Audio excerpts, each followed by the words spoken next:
આ તો જિંદગી છે મારા વાલા, ધાર્યા મુજબ કદી જીવાતી નથી. ભલે ઉછળતો હોય સિક્કો, પરંતુ સિક્કાની બંને બાજુ કદી મંગાતી નથી. જય દ્વારકાધીશ મિત્રો, જો હું ને ચિરાગ મસ્ત રેડી થઈ ગયા અને નીકળી ગયા હતા હોટલે જવા માટે. કેમ કે રજા હોય ને એટલે કંઈક બહાર જવાની બહુ જ ઈચ્છા થાય. પણ આપણે ગુજરાતીઓને ઢોકળા વગર ના ચાલે. થેપલા ઢોકળા એ તો પહેલાં જોઈએ. મસ્ત થેપલા હતા. અરે ના ના, ઢોકળા લઈ લીધા હતા ને વાતાવરણ એટલું મસ્ત હતું ને કે તમે વાત ના પૂછો. પછી તો હું ને ચિરાગ બંને થોડી વાર વોલ્ટ કર્યો. મેં મસ્ત ઢોકળા ખાઈ લીધા અને સાથે જ્યુસ પણ પી લીધું અને આલુ સેવ ને બધું રેડી હતું. પણ અમે હોટલે પહોંચીએ ને ત્યાં મેં કહી દીધું હતું કે મારે આજે ભેળ ખાવાની છે. પછી તો મોહિતો અને ભેળ બંને આવી ગયું અને મેં તો ફટાફટ ઝડપ રાખી. પણ આ તો મારું જે સ્ટાર્ટિંગ હતું, હજી બહુ બધું ખાવાનું બાકી છે.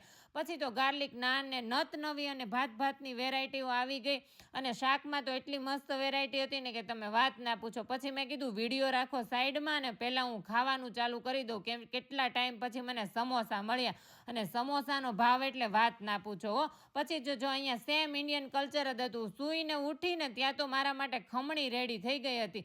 સવારમાં આટલો મસ્ત નાસ્તો મળી જાય એટલે બીજું કંઈ ના જોઈએ હો. પછી તો જો પહેલાં ખમણ બનાવી અને પછી બનાવી નાખી હતી ખમણી. મેં મસ્ત ખાઈ અને પાછી હોટલે પહોંચી ગઈ. અને ગામડાનો વ્યૂ કંઈક આવો આવતો હતો અને ગામડાનો વ્યૂ જોવાની કંઈક અલગ જ મજા હોય. અને આટલા બધા ફૂલછોડ જોઈને તો મને આમ કેવું કે ગામડું યાદ આવી ગયું હતું.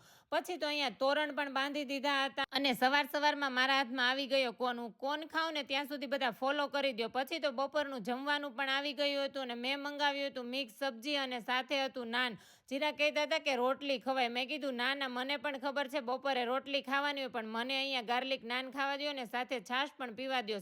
છાશ તો એટલી મસ્ત બનાવી હતી ઘરના દહીંની.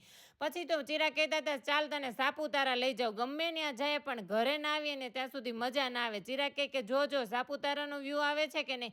મેં કીધું હા. એ કહે કે રોડ પણ એટલા જ છે કે ગોળમાં ઉપર જવાનું હતું. મેં કીધું અરે વાહ. પછી તો ઘરે આવીને તારક મહેતા જોયા, દહીંની તિખારી સાથે ઓનિયન કટિંગ કર્યું અને હતી મસ્તની વેફર. અને પછી તો મેં ખાવાનું ચાલુ કર્યું. મને એમ થયું કે હાશ, ધરતીનો છેડો મારો ઘર હો.